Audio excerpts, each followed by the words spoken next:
So, and now it's your stage, Jimmy. Tell us who you are. Yeah, I'm Jimmy. I'm German and Lebanese, born in Lebanon. And around 11 years ago, I moved to Cologne and stayed here. I'm in the creative sphere. So I come maybe like you, Nadine, from the graphic design or visual communication background. But 11 years ago, I switched through a research master's I did in Cologne to more research design or research-oriented design, and ended up doing a master's, which included also Cologne as a city and Beirut as a city. So also culture was part of this master's, which dealt with design. And now I'm a multidisciplinary creative director, and since almost a year, I'm self-employed. So I support or help companies or agencies or teams in their teamwork or in their creative department, or everything that has to do with research and design. My focus point is user experience design, but since a couple of years, because also in Beirut, I used to be a visual communication instructor. So this academia part I like. So here it's getting manifested in design workshops, user experience workshops, and talks like this chat tonight or the other talk with CreativeMornings. So, and now I'm preparing also my own design seminar and so on. So this is a bit what I do. And this chat, I have some also visuals to show you, maybe shows another part of the fun part or design aspects or photography aspects and so on. So, and now you are a freelancer, and now we have Corona. How do you see your workday today? Is it now that you are productive, or is it that you are more like, in a gap? Tell us, how is your situation with Corona as a freelancer? I think that's a challenge for a lot of people because, a lot of agency canceled projects and they, reduced their budgets for creative people. So how is it for you now? Yeah, I will talk a bit maybe later about the situation in Lebanon when we get to the Lebanon part. But for me as a freelancer, it was a big challenge, like on everyone, because I talked with a lot of people from my network, friends, family, and so on. But also here in Cologne, everyone is affected. Like I know people in multinational companies that got affected. I know people in small agencies that got affected. So it depends on many factors. For me, it worked well. I'm thankful for that, to be honest. Luckily, I'm working with a good agency here, but also I have a good network. And I was frustrated for a week or two, not because a lack of projects, maybe on the opposite, but I was frustrated because despite the fact that I'm a freelancer, which means I have my own schedule, and so it still was very hard for me to find my own rhythm, my own pace. And we talked in the other, you talked with other speakers in the last few weeks also, that this pressure on everyone, we should produce, we should be creative, we need to learn a new language and so on. And for me, I calmed down after maybe a week and then found my own pace, and it worked well. So I continued my usual work, which is in a way 3 days a week with agencies, and the rest of the week, you can say 2 weekdays or 5 rest of the week, or 4. 4 days were more for personal projects, sports, peace of mind, and all the other stuff, which you will maybe see part of it if the time allows tonight. So it worked positively, but I know how tough it is on everyone. So I'm thankful. Maybe I got the luck that I belong to those people who weren't really slapped in the face with this pandemic. Yeah, that's true. And I also said last week that I feel the pressure now to be super productive and to learn something. Exactly. And everyone is so sportive, and we are all 24 hours online and learning stuff. But I have also my normal job, so I have the feeling I'm missing something. But now to Lebanon. Yeah. I've never been there. To be honest, I would be there right now because I wanted to meet Sophia, a good not a good friend, but a friend, and not a good friend, good friend. So we met. Yeah. So that's the description. So we met through Creative Mornings, and she became a good friend. But it's not that we know each other for a long, long time. But now I can't go, so I'm super happy to hear from you a little bit about Lebanon. Yeah. Yeah, it's very hard, of course, in such a short time to like introduce a country. That's quite a challenge, but I can give some insights. Other also Lebanese who are joining the call can write in short sentences, maybe info, and the others can read about it. Yeah, I mean, Lebanon is such a small country. I don't know, every number I say tonight is really not based on the latest studies. Yeah, so it's just a chat here. So not like double checked with all statistics from last month or so, but it's around 5.5 million people as population. We hear a lot of studies that says there is like more than 1 million of refugees. That's a fifth of the country having refugees. Like there are refugees in Lebanon, which is more than a fifth of the country. The people from Africa and a lot of countries also make maybe 4% of the population. From historically also, the Armenian Lebanese are also maybe around 5% of the population and so on. And as I see cheers from Montreal and in the chat now, this is not a joke. We say it like a joke, but it's really a reality that there are 5 times more Lebanese outside Lebanon than inside Lebanon. Like I guess in Brazil also there's 7 million or 17, I don't know, like from descendant and so on. And that's so true. If I only look at my family, there are some spread around maybe 8 countries or different continents. Yeah, it's a very small country, as I said, beautiful from nature, from the warm-hearted people. Like the people are super nice, the culture, I don't want to be a cliche, but it's so true. The food is insanely good. You need to know your way there as a tourist, I would say. You need to just know people a bit that give you tips, so you don't go to the typical stuff like downtown and like typical stuff, because then, not only then, but yeah, it is really expensive. Many people don't know that about Lebanon. Regardless of the horrible situation Lebanon is in today, generally Lebanon is very, very, very expensive. Like shopping grocery would cost you 3 times more than in Cologne, or the rent would be the same as in Cologne, at least, even more if you want to live central or inside the capital, Beirut. But how can people afford, because I was also checking for apartments for 3 months, the price, and I was so surprised because I lived 3 years in Hong Kong, so I know how it is to live in a really, really expensive country. But how can people afford, because I heard that people are not earning so much money, and yeah, you have a lot of refugees, so the gap between rich people and poor people is quite big. So how does it work? Yeah, great question actually, because that's also really insane. A lot of people say they are constantly in debt to be able.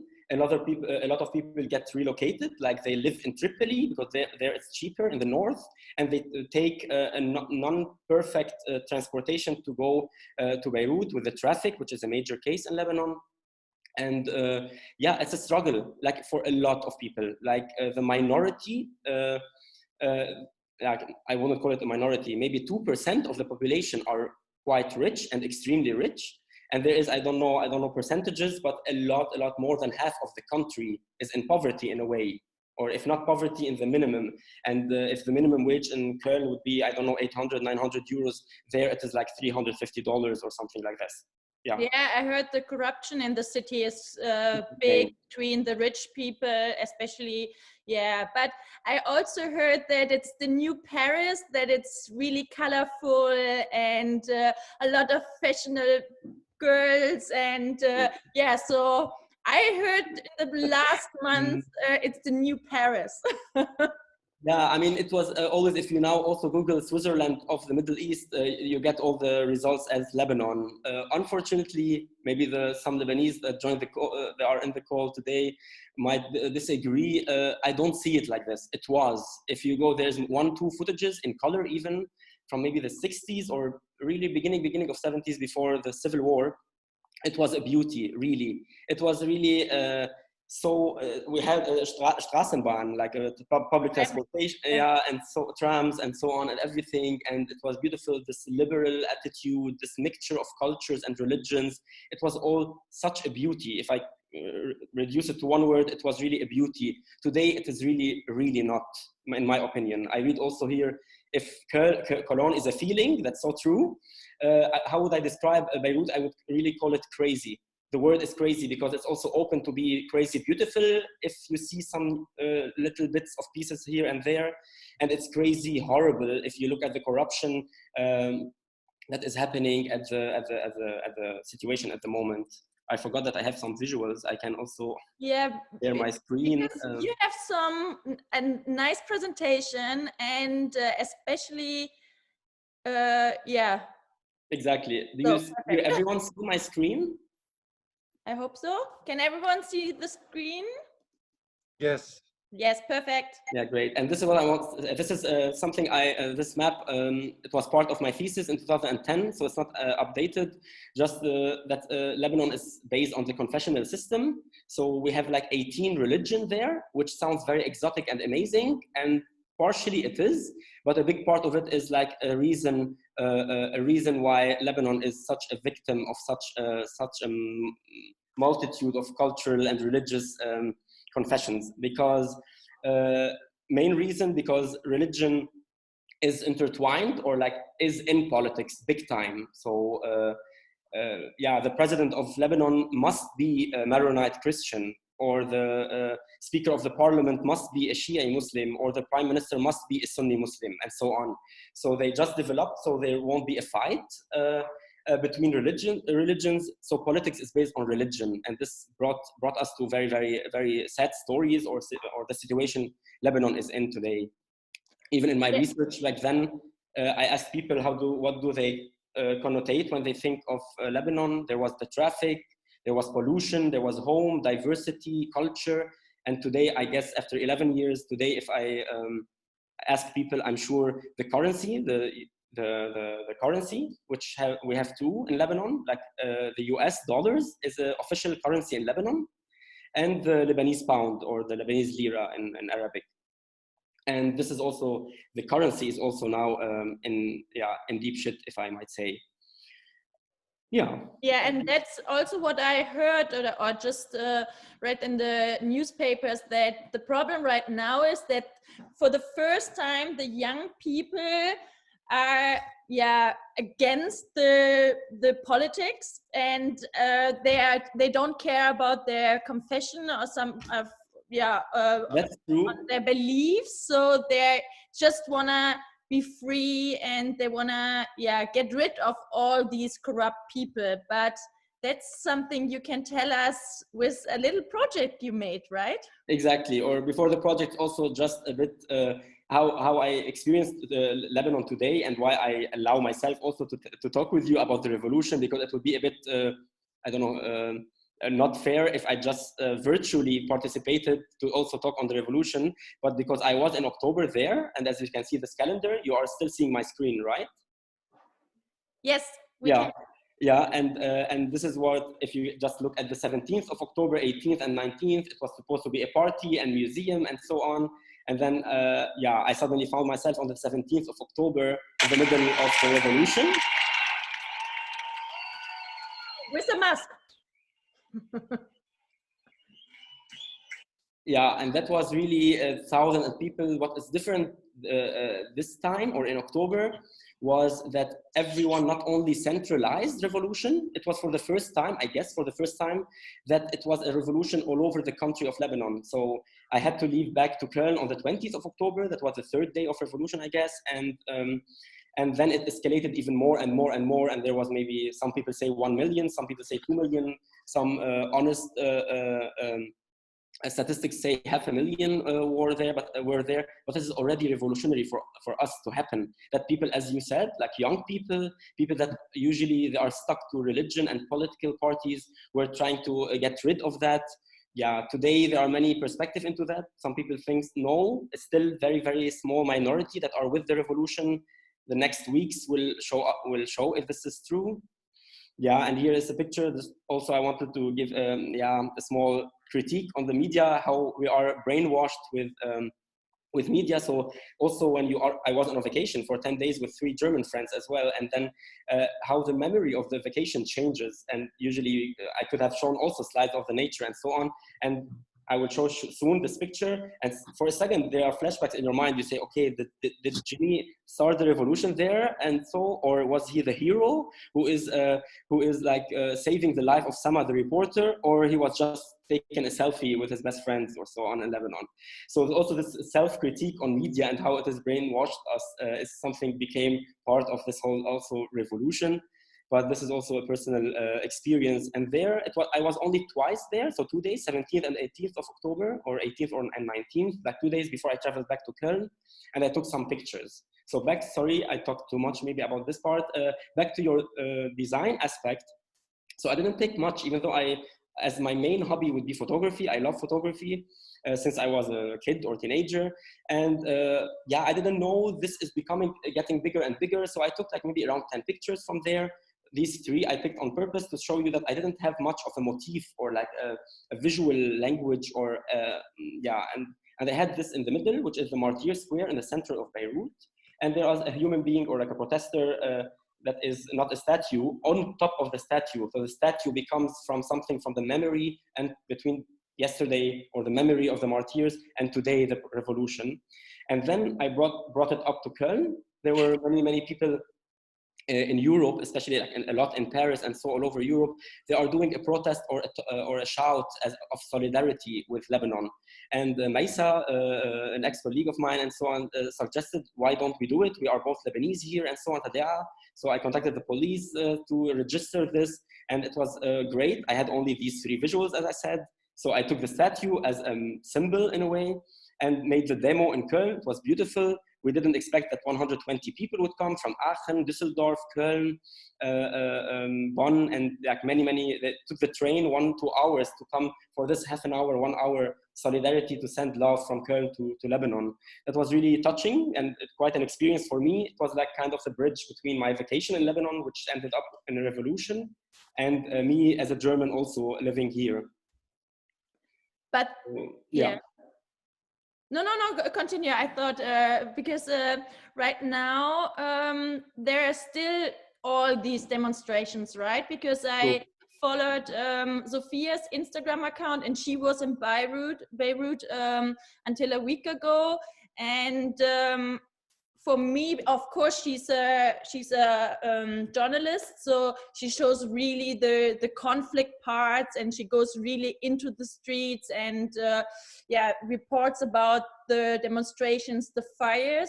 But how is the situation now? Because 17th October is now almost it's half a year ago. So exactly.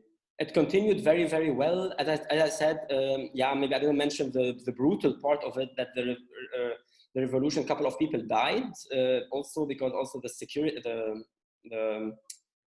not the police, or like not the police, we don't call them police there, but like the whole security regulation were not human, and they even broke some rules of the UN, United Nations, and so on, from a humanity point of view, and that was horrible. And many people died, many people lost their fingers, many people lost their vision, like eyes, and so on, because they weren't respecting the rules of respecting the protesters. So it got extreme, even internally, and so on. But still, it went on and on. As I said in the beginning, there were days where around all over the country there were more than 500,000 people, but then it reached also a place where there are only hundreds of people. Now, if you ask about today with the corona, it paused completely. But funny enough, yesterday and today it started again, even though corona is Lebanon is on lockdown.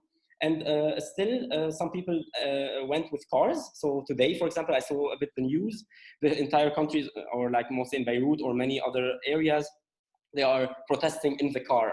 So they went through their cars and like driving with flags and so on. So I think it's not ending anytime soon, because the situation Lebanon reached today is the worst, almost the worst ever. Some reports say it's worse than in time of war, in the Civil War when it started in 1975, because the economy, it's never happened that the political and corruption situation is horrible. The economical crisis couldn't be worse, with the currency value getting as down as it has never been in the last 30, 40 years. Yeah, and the poverty, people are really hungry there. So, and you have no elected government right now. Yeah, it is like, it is I guess they call it the government which is supposed to save the situation. Like, it's yeah, after the prime minister during the revolution, the prime minister stepped back. Now we have this people who were supposed to be independent and saving the country. Unfortunately, they are not independent.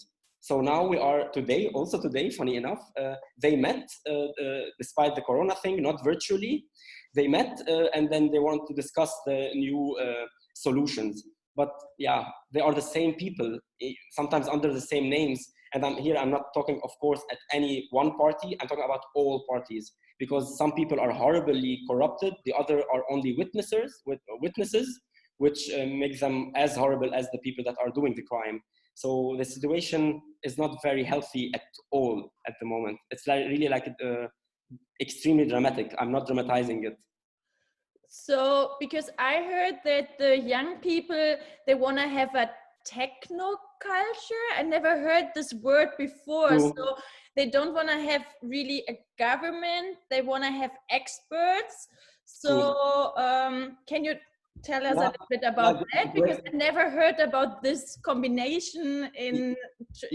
Me too. I also learned the word in this context also this year, or like last year. Yeah, and this is the solution. What you just said is the solution, to have experts, because we in Lebanon we have this history of having, I don't know, a doctor who is like the minister not of health. The doctor can be also the minister of economy. Like religion, or which people you know, or to which political party you belong. This is your Lebenslauf, your CV. This is your CV, and not your expertise. So people, especially the young people, were saying like, okay, no, even though we believe in God and we believe in our religion, but no, like, this is the logic, of course. Expertise, I mean, you cannot put just a doctor to solve transportation problems. So this is, so this is what Lebanese aimed at, but didn't happen, because those people who are now, this transitional government are all belonging to political parties. They are not expert in anything they do. They belong to all people. We have some young people who are simply, just because their fathers were in the government 30 years ago, now directly. So they inherit the positions as well. So this is, like, it's the pure formula of corruption. So that's really crazy for us in Germany, because here it's definitely different. Especially like in Germany, if someone figure out that one politician have plagiarized part of his thesis, he steps down. And in Lebanon, you have proofs. You have super proofs that some of those people are criminals since the war until today, but they are like just having an ice cream on the balcony. I mean. But before we go back to the design aspect, what are the biggest difference between your life in Germany and your life in Lebanon? Lebanon. It's a huge question. This we didn't agree to talk about. No, I love the question. I'm kidding. The question is. You can think about it and let us know later.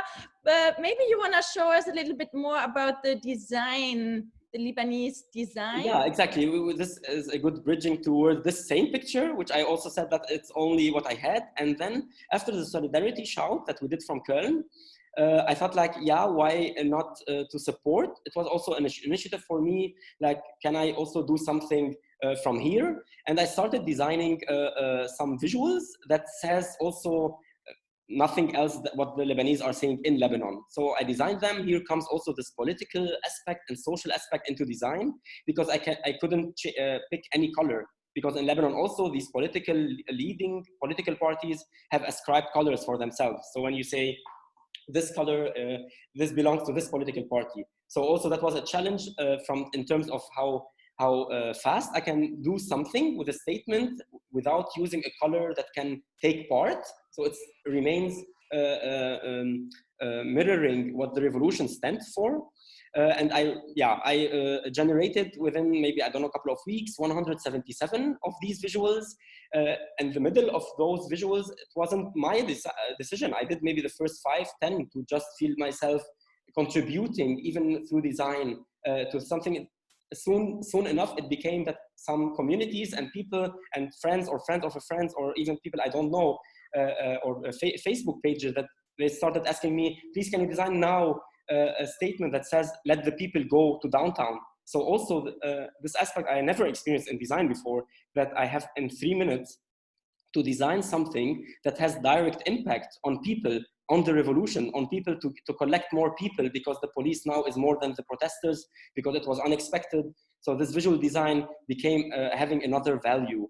This goes maybe also partially to your previous question about between here and Lebanon. Here also, some of my designs were also, I was briefed within a minute and I had to do it, which has to do directly with politicians. So I was also afraid, what if I have trouble with the government, and the next time I'm visiting my family in Lebanon, I will be arrested at the airport, yeah, and so on.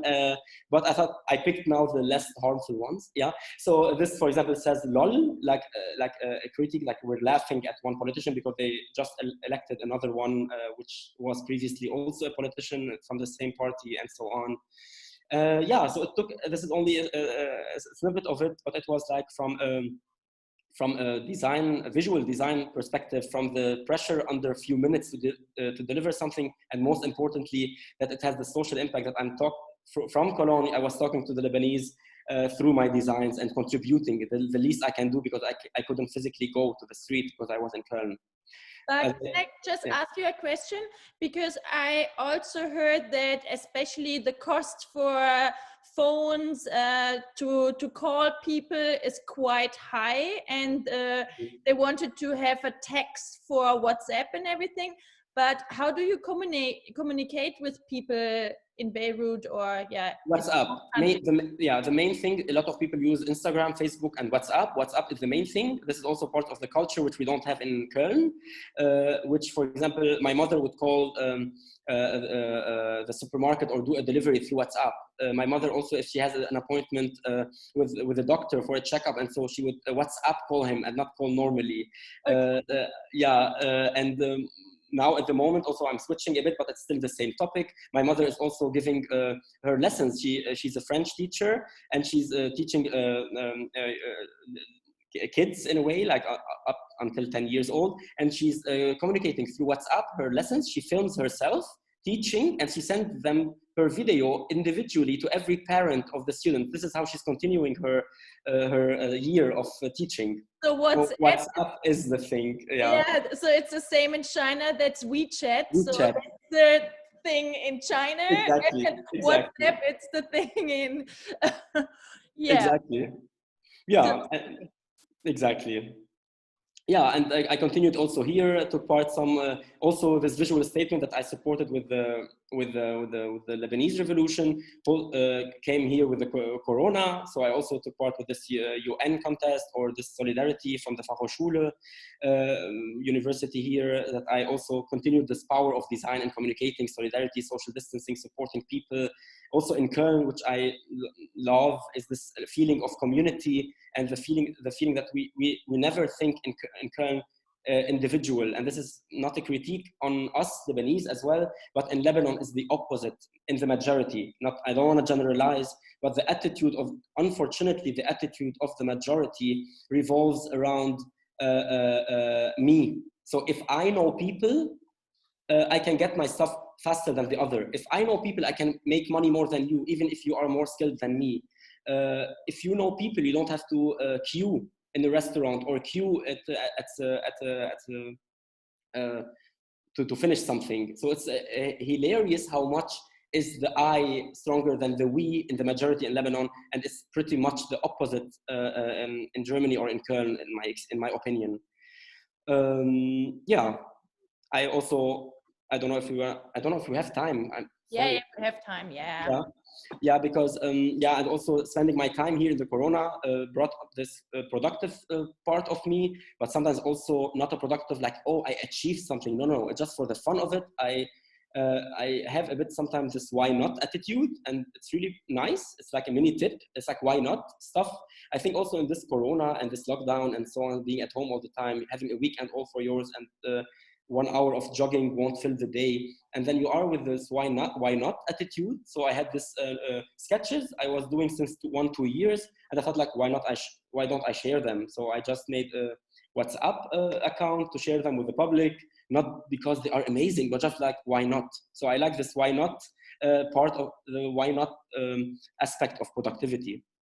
More on a more serious, but also still on a fun part. I always wanted, because I loved photojournalism. I appreciate a lot the work of journalism or photographers, and this has been always yeah, an interest of me, or photography, a major hobby. So I felt like always wanted to start a platform for that features photographers, cultures, and so on, a bit on a different side, like what you said also, that how you, Nadine, like are interested in cultures and backgrounds and stories and experiences. So I thought, like, something miniature of that can start with just a mini zine, or like a photo zine.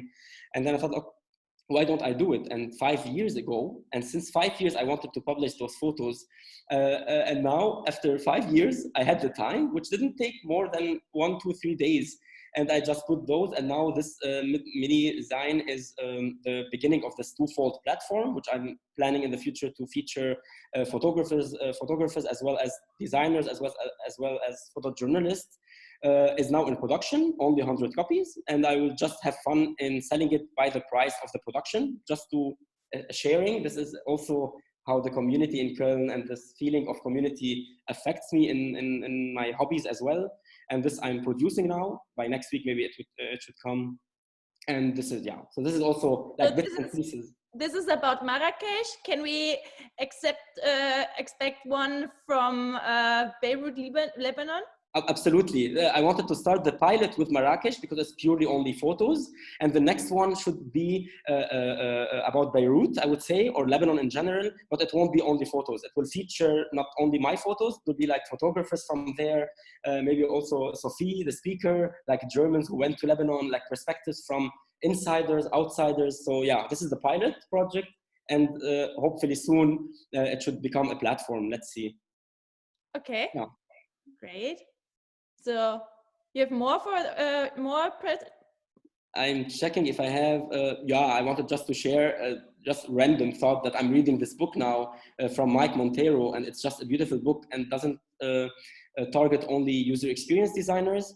It's really every person, I would say, not only designer, should read this book. I didn't finish it yet, and I allowed myself to share it because it's, yeah, beautiful, and talks a lot about the ethics of work, especially from designers, but also generally where we work and how can we create the most impact wherever we are, whether we are working at Google, Facebook, or whether we are working as a self-employed, or whether we are working in an agency of 5 people. Yeah. Now we have a lot of time to read good books, so I'm happy not to check the bestseller list from the commercial bookstores, because most books are shit. So I'm always happy to hear good tips from friends. So I ordered this. It arrived today. I didn't read it, so I don't know. But my friend was posting it on Instagram, and he's reading it. And I thought, like, oh, why not? It's very contextual now. Remote office not required. As office not required. It's remote working, and I will give it a shot next week. Yeah. But can you tell us a little bit about the design scene in Beirut? Because I think you're from Beirut, right? Or from another city? Yeah, I was born in North. But yeah, I lived. How can I say? I lived my adult life in Beirut. So I worked in Beirut and so on. But I was raised in the second largest city, like Tripoli in North. But yeah, in Beirut, and the design scene is very, very, very strong. Actually, more than the media knows, more than the internet knows, I guess, because many people don't publish much. you have a really big design fair and design weeks, because I wanted to attend one last year, and I really saw it was a full week. Wait, I need to mute someone. It was a full week of events and totally. Exactly. Not only this is the most maybe the one that got the most media, and it's really good because it's also quite also multidisciplinary, not only graphic or visual and so on. It includes also product, service design, and so on. This really also like one of the organizers or founders of the Beirut Design Week also studied partially in Cologne. And there are many other fairs, and more importantly, there are many independent scene, which I mean, I didn't dig enough in Cologne. I am on the way to dig in the design scene, the independent one. And this is beautiful, and I would say more international than anyone would know, this independent scene in Beirut or in Lebanon. Like you have magazines published and so on, a lot of collaboration with Europe, Germany or France or different countries. It's very strong. Like the illustration scene is very strong, the visual design as well. The art also, I was also in October, maybe more from less of a native there. I was more of a tourist, from the tourist eye, because I had three German friends with me. And then we went through like a couple of galleries before the revolution starts. And like the galleries, like there are areas in Beirut where you step into one gallery after the other. A lot of artists, graphic artists. So it's very rich. Yeah. And what is your wish for Lebanon? What would you dream for the country, for the young people, for their future? Yeah, I don't know, how can I say it without being harsh? Let me try to be diplomatic. I would just wish that they start really put a priority on the country more than on any religion or political party. That would be the utopia for me, when people really think of the entire country, of the nation, on the people and like everyone for a better future, and just let go, not like kick it out totally if they want, but to let go this priority of religion and political party. Because I'm pretty much sure, and I allow myself to say it, in my opinion, the reason Lebanon is in deep shit is because the majority of people have their religion and their political party above the community and the country and themselves. So they identify with the wrong idols. But do you see a future like that or not? I lost my connection. No, I'm kidding. Yeah. I don't want to, maybe it's a perspective. I might say also I'm pessimistic. That's why I left 10, 11 years ago. Do I see a future for Lebanon? Yeah. But your families, your parents are still in Lebanon, right? Yeah. I came alone here. And that's what breaks my heart, actually, because half of my heart is there. And I wish so deeply, from the depth of my heart, that it goes at least 20, 30% better. I have hope that it might go 10, 15% better, but whether that this in the near future becomes a better country, I am pessimistic about it. Yeah.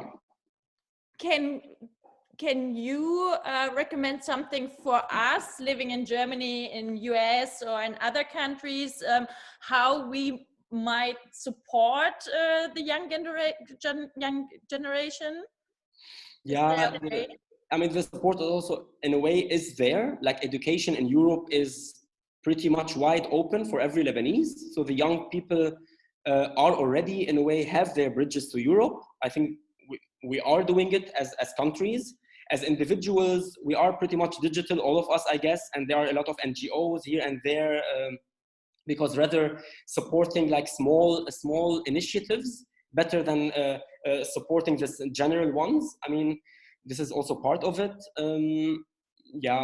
Maybe more initiatives from this. Also, I talk to you, to everyone, to me as well. Maybe some also initiative that can start online and be expanded to visits there and so on. I guess design can play a role here by creating a certain platform or framework which can really encompass or include young talents, young people, general talents or not, more into a better future. I think there's a lot going on, but we can always push ourselves for new frameworks. Yeah, I think it's so important nowadays to travel and to see other countries. And I can just imagine when, Lebanese young people travel more or have some studies abroad, that they might see that there are also other ways to live and to have other political point of views. And but do you have questions to Jimmy? Maybe. So if you have questions, feel free, because then we know in which direction we should go. When is the next time you are going home? Anything planned, especially now with Corona? Do you see any chance to go back this year to see your parents? Because I'm quite... I don't think we can travel a lot this year, so exactly. I canceled all my plans for this year, and Sweet. I think it's just maybe possible to go to Austria, maybe the Netherlands, but definitely not flying to America, because I don't see it. The thing is, I would say what I want, the wish would be like as soon as possible, because I wanted to visit just for a week, at least for a week, to see my family, especially after all what they went through, or like the country went through, or that I just missed them actually. So I'm planning soon to go visit them, but now I need to check also what are the new restrictions, or I'm really sure this pandemic will change the way we travel.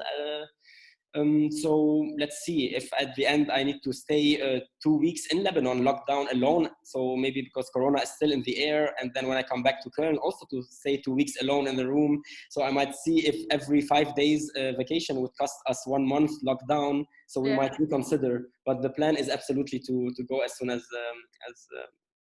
And for us as tourists, what's the best time to visit Lebanon?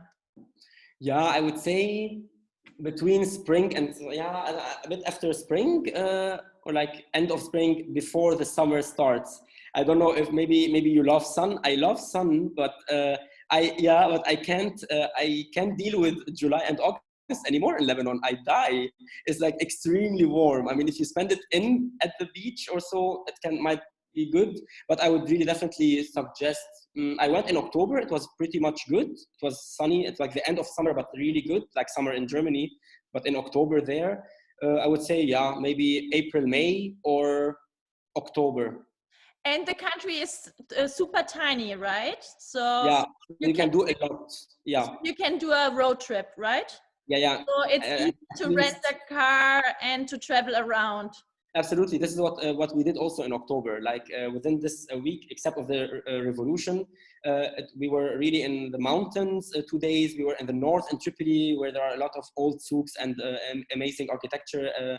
Also there, we were in the middle between the two. Like you literally, I mean, that would be too fast and a pity. But you can in a day or less, in 1 day, you can visit from the extreme north to the extreme south. So it's really that small. So without traffic, it might take you 3-4 hours to reach both edges. So you can visit a lot. And it's safe. It is safe. I mean, a lot of the media might tell you otherwise, but generally it is safe. Wait, someone. Omar is saying he has a question. Guys, you can just write the question. You wanna ask? Perfect. There you are. Hi everyone, my name is Omar. I am Lebanese. I can't hear you. I'm Lebanese.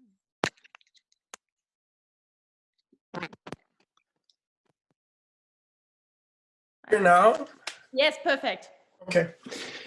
So I'm Lebanese and I'm 23 years old. I love this talk. Thank you for conducting this talk. There's a lot to say about Lebanon. It's very emotional and it's truly a roller coaster. So, and it's an endless talk, and it's so hard to describe how beautiful it is and how awful it is at the same time. It's very paradoxic. But my main question for Jimmy is, have you ever thought about creating a bridge between Germany and Lebanon? Because we do need people who have the sense of leadership, who can lead a good community in Lebanon, so we can move on towards a better place, especially in the design field.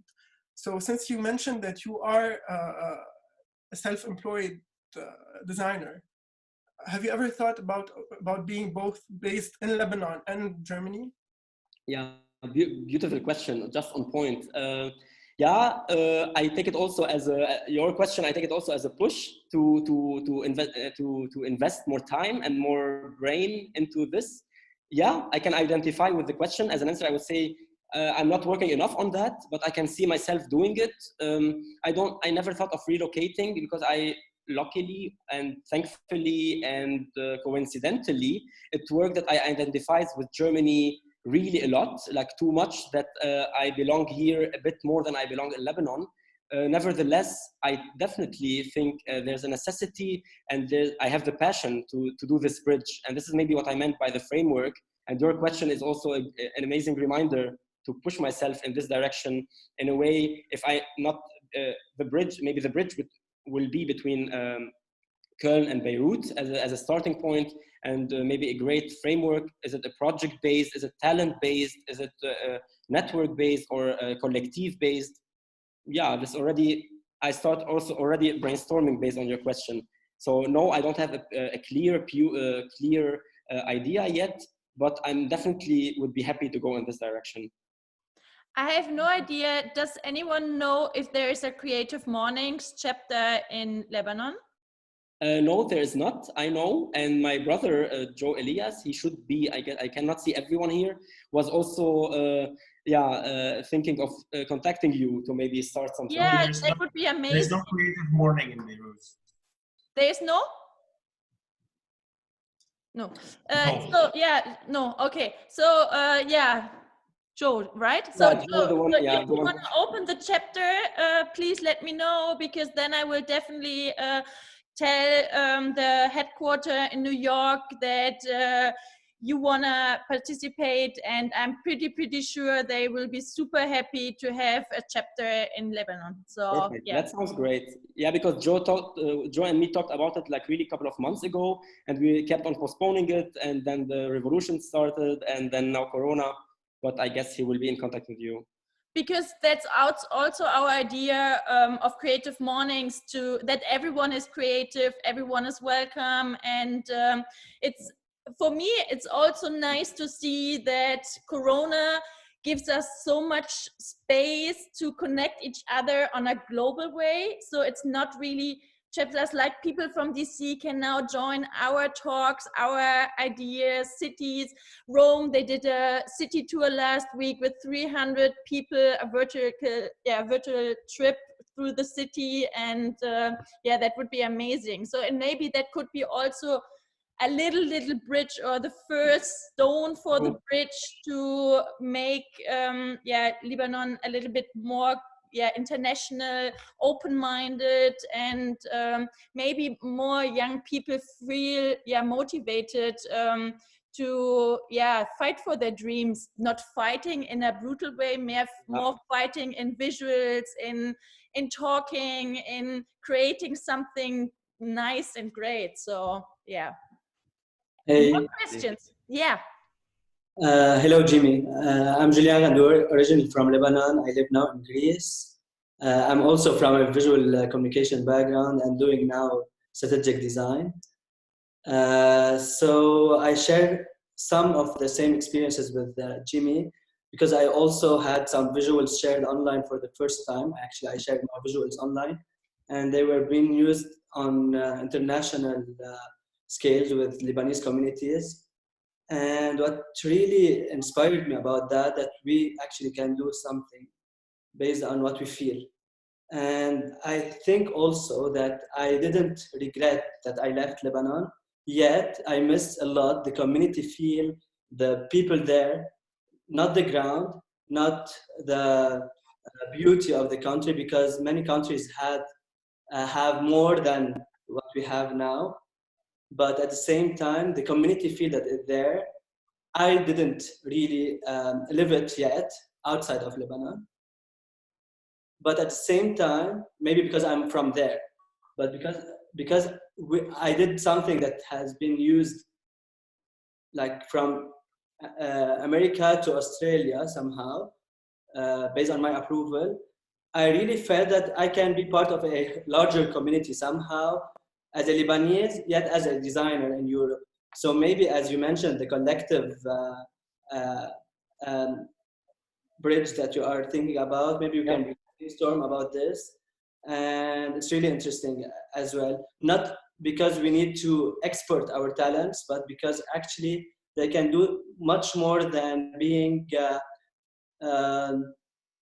drama somehow, or exploring how they can translate their feelings rather than translating solutions also.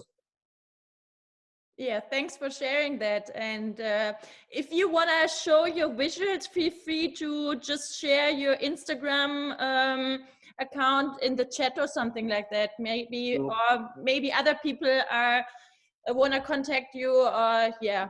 Maybe you are building a nice community at the designer revolution, the Lebanese designer revolution. And also, if you want to check the designers who are working in Lebanon, and there are some pages who are sharing their work, their artworks.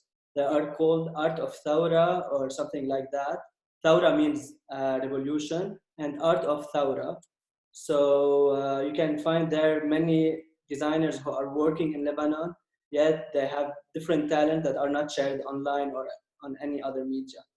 Yeah, please, can you type it on the chat, because I have no idea how to. Yeah, exactly. Perfect. More questions? Nothing? Otherwise, thank you so much for your time, and it was really, really interesting to hear a little bit, or to have a little travel experience, to Lebanon. And I'm pretty sure we will see a lot more of amazing art and design from your side, and I can't wait.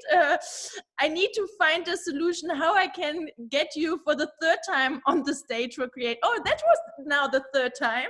Maybe you're the first man on stage 4 times. We will see.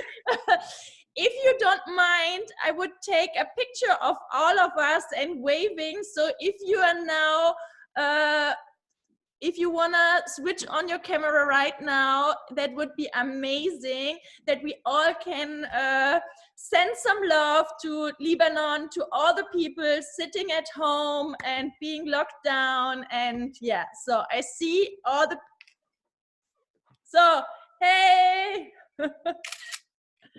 Thank you so much, everyone.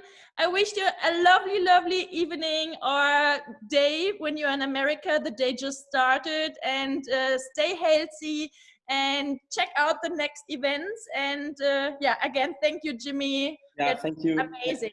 Yeah, from my side also, thank you everyone for showing up, and a special thank you you, Nadine, for this opportunity. And it was pretty much lovely, really. Thanks everyone.